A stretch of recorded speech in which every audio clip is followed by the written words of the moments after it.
محمد يا رسول الله صلى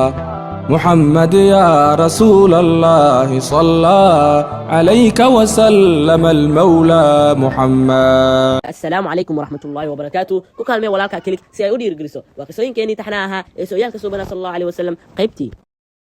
suubanu sallallahu alayhi wasallam wuxuu ku koray guriga Xalima Saacdiya barwaaqo iyo baraare saameeyay dadka iyo duunyadaba ay qoyskaasi ka dhaxleen in nabiga sallallahu alayhi wasallam noloshooda ku soo kordhay waxay ahayd sanad abaar ah oo xooluhu aysan caano lahayn hooyooyinka ilmaha nuujinayana aysan ilmahooda xataa ku fillayn laakiin barakada nabiga sallallahu alayhi wasallam oo Xalima Saacdiya naasaheeda waxa ka buuxsamay caano nabiga sallallahu alayhi wasallam iyo wiilkii la nuugayay ay ka dhargeen xayntii ariga ahaa ee reerka u joogay iyo intii irmaaneedba caanahoodii meel kala geeyay la waayay markuu 2 sano dhameystay ayaa suubanaha sallallahu alayhi wasallam loo keenay hooyadii oo Maka joogtay qoyskii oo wada socda ayaa ka codsaday in nabiga sallallahu alayhi wasallam hooyadii Aamina inuu Maxamed sallallahu alayhi wasallam muddo ah la sii joogo si uu uga badbaado cudurrada magaalada daltabyana aysan ugu dhicin codsigaas way aqbashay suubanaha sallallahu alayhi wasallam hooyadii ilaa 4 jirkiisii ayuuna ku noolaa guriga Xalimatu Saacdiya.